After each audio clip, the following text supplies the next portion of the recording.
अस्सलाम वालेकुम नाज़रीन, प्रोग्राम सोच के साथ मैं हूं आपका मेज़बान राना मकसूद और मैं हूं राना तारिक जावेद। नाज़रीन, कुदरत ने हर खिते को किसी न किसी चीज़ से नवाजा है, जैसा कि किसी खिते में पेट्रोलियम, कोयला या हीरे जवाहरात, या इसमें आप एग्रीकल्चर का इजाफा कर लें।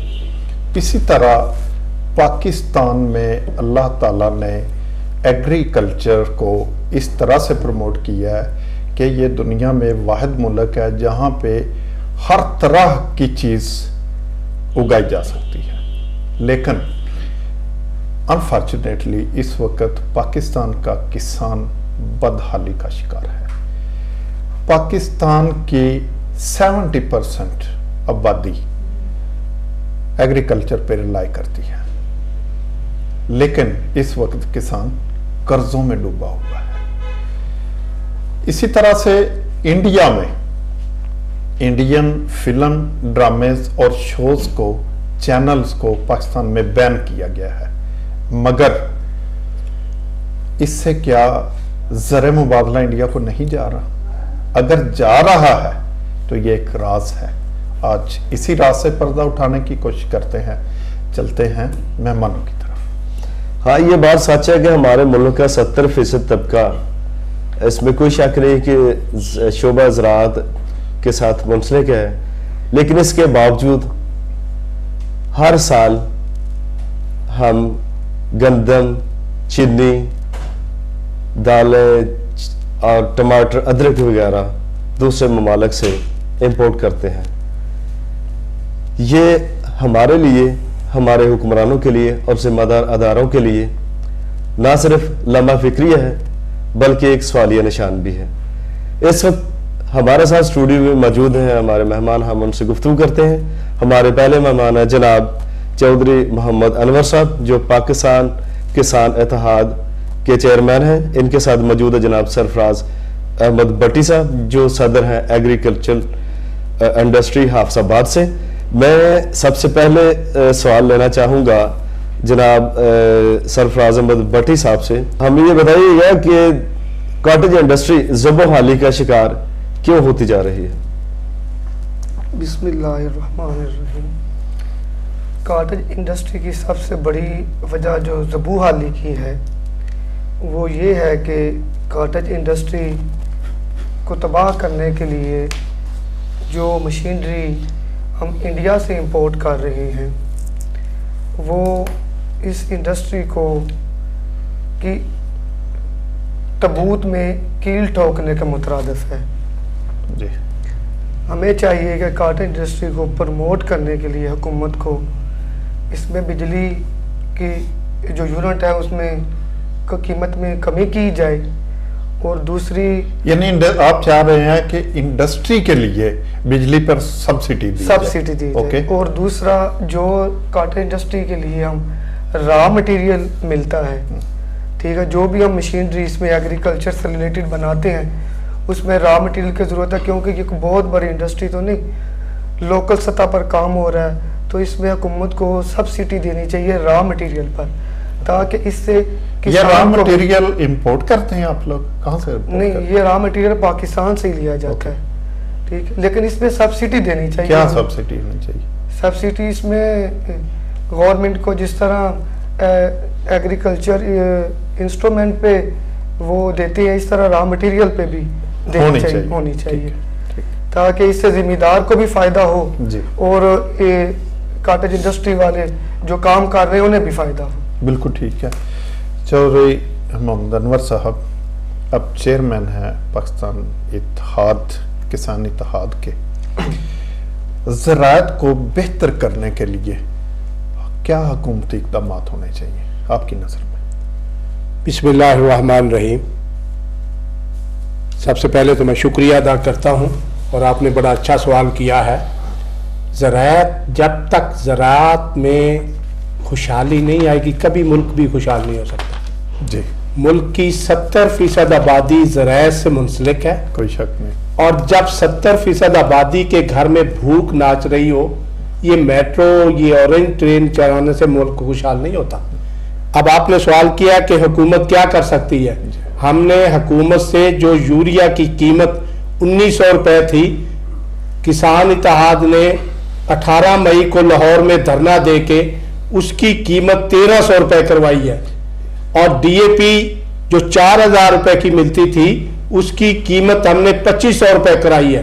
देखो जुल्म की बात, इस मुल्क में 3 इंडस्ट्री है खाद बनाने वाली, सोना, एंग्रो और फातिमा। तीनों के मालकान ने अपनी सवारी के लिए जहाज खरीद रखे हैं, और जो बेचारा यूरिया डीएपी इस्तेमाल करता है वो चाइना का मोटरसाइकिल भी किस्तों पे ले रहा। तो जब इतना बड़ा फर्क आएगा तो कभी मुल्क में खुशहाली नहीं आएगी।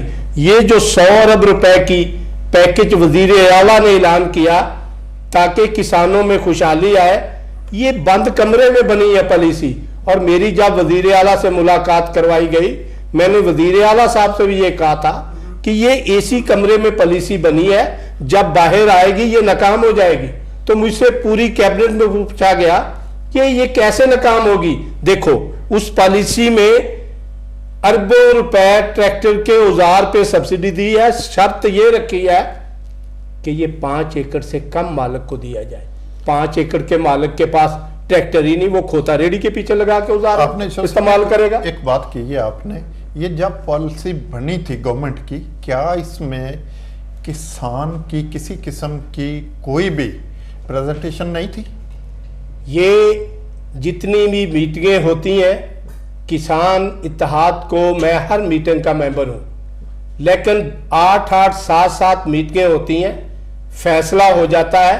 मसलन फर्ज करो मैंने हुकूमत को ये मशवरा दिया था कि जो कपास हमारे मुल्क की बर्बाद हो गई है, जो चावल की फसल नुकसान हो गया, तो इस पे हमें 5000 रुपए एकड़ ना दिया जाए, हमें ये रेट में चावल पास्को से खरीदारी करवाई जाए, काटन की टीसीपी ट्रेडिंग कारपोरेशन से कराई जाए, ताकि तमाम किसानों को।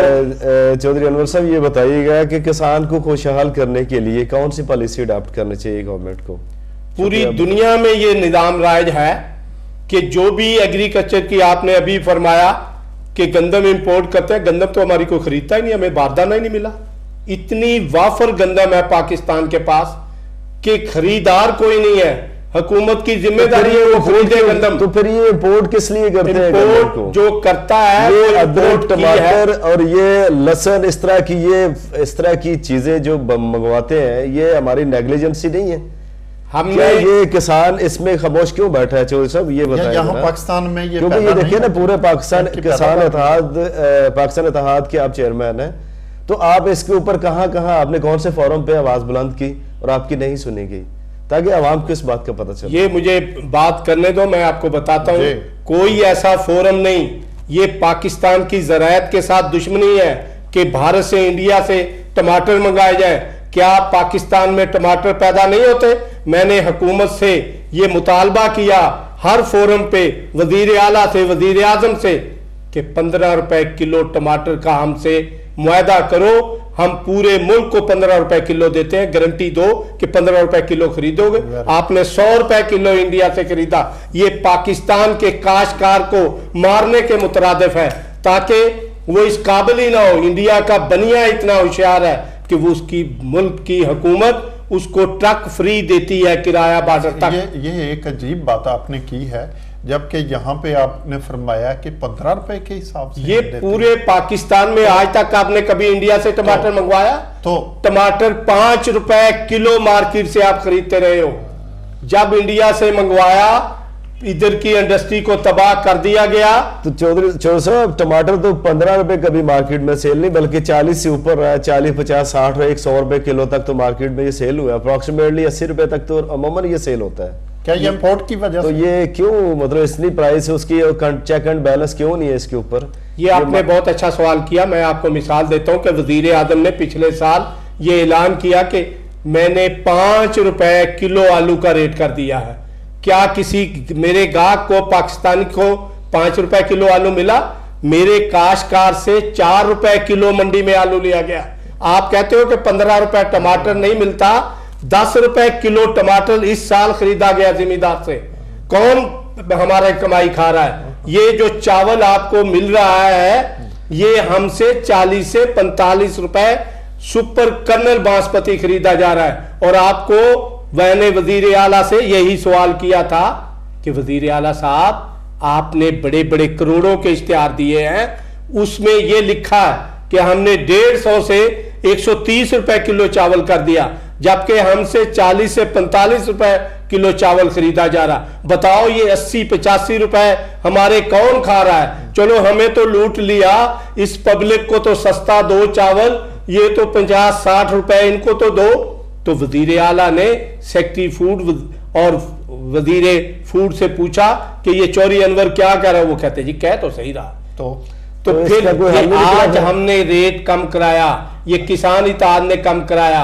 आज चावल वही 80 रुपए दे रहे हैं, अभी भी 25 रुपए हमारे 30 रुपए पर केजी कोई खा रहा है। किस मद में जा रहे हैं ये मैं आपको बताता हूं। जब हम मुंजी तैयार कर लेते हैं, पंजाबी में मुंजी बोलते हैं, धान बोलते हैं, तो हमसे छोटा व्यापारी खरीदता है, व्यापारी बड़े आड़ती को बेचता है, बड़ा आड़ती शैलर को बेचता है। जब शैलर प्रोसेस करके चावल बना लेता है तो फिर वो बड़े आड़ती को बेचता है, बड़ा आड़ती बड़े दुकानदार को देता है, बड़ा दुकानदार छोटे को देता है। जब गाहक के पास आता है तो 70 रुपए मुनाफा 7 आदमी खा जाते हैं।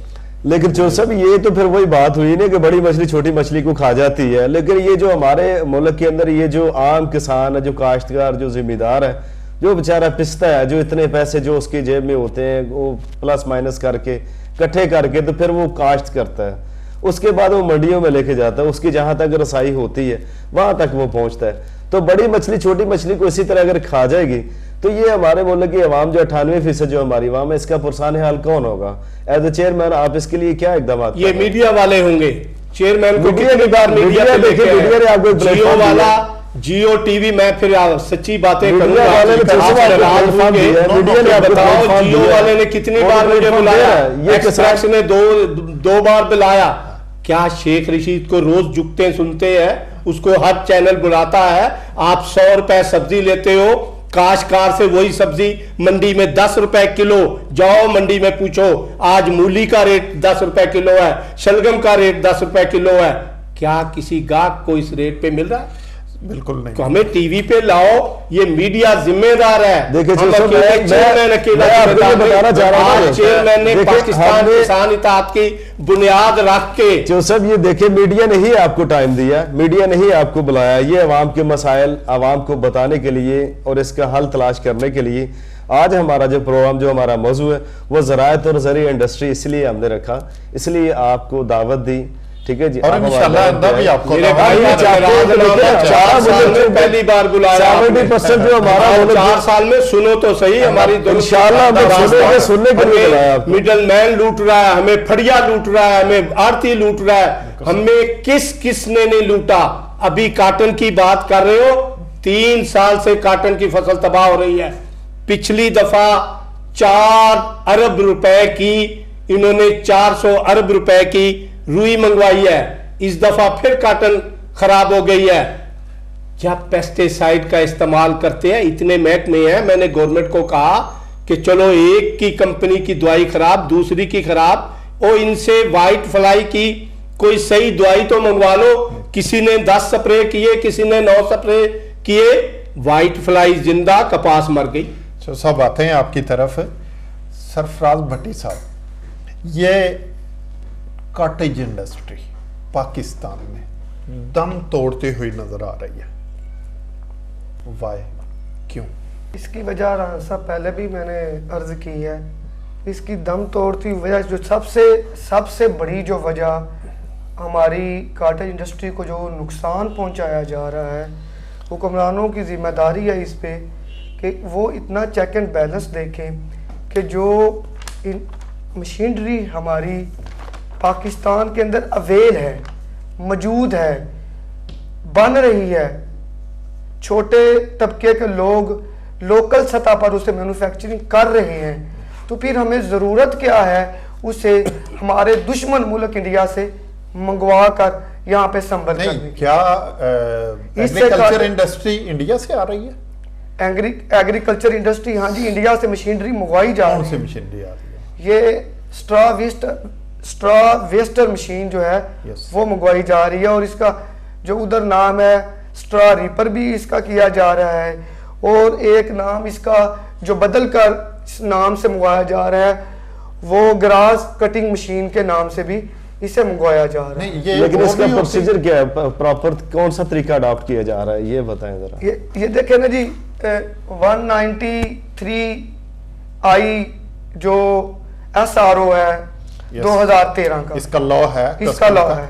लॉ ये है कि कोई भी जो मशीनरी पाकिस्तान के अंदर बन रही है, चाहे वो छोटी सतह पर हो या बड़ी सतह पर, वो आप किसी भी मुल्क से मंगवा नहीं सकते। तो ये कैसे इंपोर्ट होती है? ये ऐसे इंपोर्ट हो रही है, एक तो उन्होंने ये क्योंकि पार्ट्स मंगवाने की परमिशन होती है, यस, ठीक है, वो पार्ट्स की शक्ल में इसे मंगवा लेते हैं। एसेसरीज जो है, एसेसरीज मंगवा ली जाती है और इसे फिर यहाँ संभल किया जाता है। यहाँ पे कहाँ पे संभल की जाती है? यहाँ पे अलीपुर भी हो रहा है, हाफिजाबाद में भी हो रही है, गुजरांवाला में भी हो रही है। अच्छा, तो इसके देखिए ऊपर देखिए check मैं balance नहीं है? थोड़ी सी इसमें अमेंडमेंट कर दूं बेटे साहब आपकी, कि आपने 123/1 जो आपने SRO कस्टम का जो उसकी बात की है ना जी, उसमें 2 SROs की जो से आगे 2 हैं, 193 193/1 2013 का ये SRO है।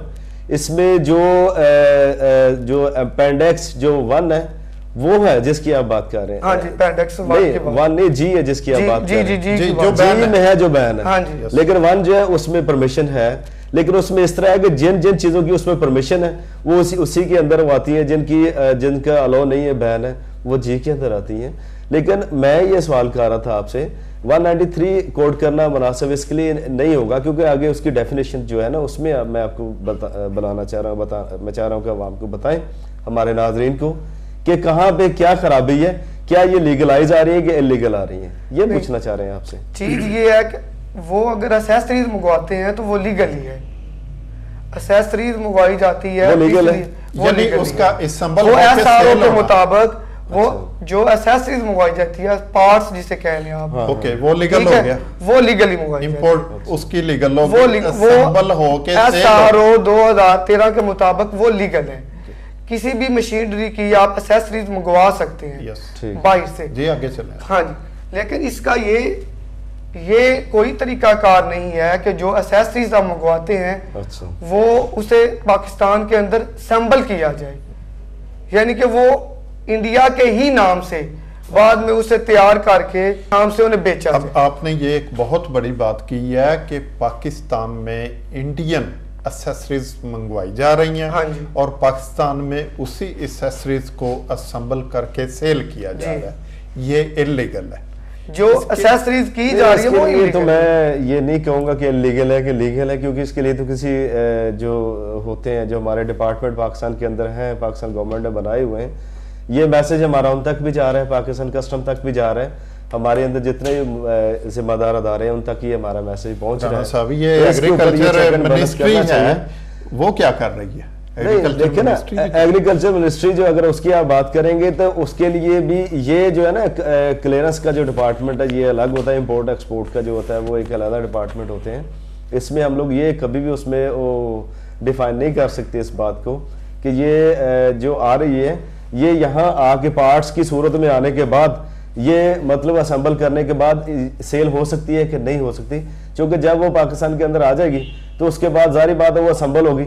लेकिन इसके ऊपर चूंकि एक सवाल है भट्टी साहब का कि जब ये असेंबल होती है तो उसके बाद इसके ऊपर जो उन्होंने स्लोगन जो लगाया होता है, जो मोनो जो होता है उसके ऊपर वो किस मेड नाम इन से इंडिया है? होता है। वो ये जगजीत कह रहे हैं सिंह के नाम इंडिया से के और हवाले से इंडिया उसको का नहीं करना लोगो चाहिए, लगा क्योंकि होता इंडिया है। हमारा जो है वो इंडिया का लोगो लगा होता है, मतलब जगजीत हमसाया सिंह के जो नाम से उसमें मंगवाई थोड़े से जाती है, और भी चल रहे हैं। यानी कुछ नाम नाम है। भी इंडियन है, इंडियन ही है। और इंडियन ही वो ही उसी नाम से वो सेल की उसी जाए। नाम से सेल की जाती ओके, है। ठीक है, ये बहुत अजीब सी। अच्छा साहब, आप क्या कहेंगे इस सिलसिले में? देखो जो जी, बात मैं की राणा जाती साहब से है। कुछ इतफाक करता हूँ, जी, लेकिन मैं ये कहता हूँ कि जहाँ तक एग्रीकल्चर का तल्लक है, हमें इंडिया से टमाटर नहीं चाहिए, हमें इंडिया से प्याज नहीं चाहिए, हमें इंडिया का ट्रैक्टर ला के दो जो 3.5 लाख का मिलता है इंडिया में, और पाकिस्तान में वही ट्रैक्टर 9 लाख का मिलता है। यानी ये किस ट्रैक्टर की आप बात कर कोई ट्रैक्टर ले लो जो Agriculture एग्रीकल्चर में होते हैं। इस्तेमाल होता है, हल चलाने के लिए, ब्लेड चलाने के लिए, रोटावेटर चलाने के लिए। इंडिया से हमें खाद मंगवा के दें, जो इंडिया में यूरिया 350 रुपए का मिलता है, पाकिस्तान में 1300-1400 रुपए का मिलता है। इंडिया से हमें डीएपी मंगवा के दें, आज भी इंडिया में डीएपी का रेट पाकिस्तानी करेंसी में 1100 रुपए है, पाकिस्तान में वो 2500-2600 रुपए मिलती है। ये क्यों नहीं मंगाते हैं? टमाटर तो हम पैदा कर लेते हैं, हमारा ज़रूरी मुल्क है। हमसे तो आज सबसे बड़ा प्रॉब्लम एग्रीकल्चर का ये है कि हर क्रॉप सरप्लस है। चावल हमारे पास सरप्लस पड़ा है, चीनी हमारे पास सरप्लस पड़ी है, दोबारा गन्ने की फिर फसल तैयार है। चावल पिछले साल का बिका नहीं, फसल फिर काट के नहीं आ रही है। आपने ये बात की है चावल वाली, देखने में आया है, सुनने में आया, तज्जिए में आया है कि पिछले 2-3 साल से चावल गोदाम में पड़ा पड़ा खराब हो रहा है। ये एक्सपोर्ट क्यों नहीं हो रहा? पहले तो बहुत ज्यादा एक्सपोर्ट होता था। ये गवर्नमेंट ने एक्सपोर्ट करना होता है। मैंने एक्सपोर्ट करना था ना, जारी रहेगी, जिम्मेदार आपसे करना सवाल था। लेंगे चूंकि वक्त हो रहा है एक ब्रेक का इस वक्त, तो हम लोग जा रहे हैं एक ब्रेक पे। मुख्तसर सी ब्रेक के बाद वापस आके इंशाल्लाह आपसे गुफ्तगू जारी होगी। मिलते हैं ब्रेक के बाद।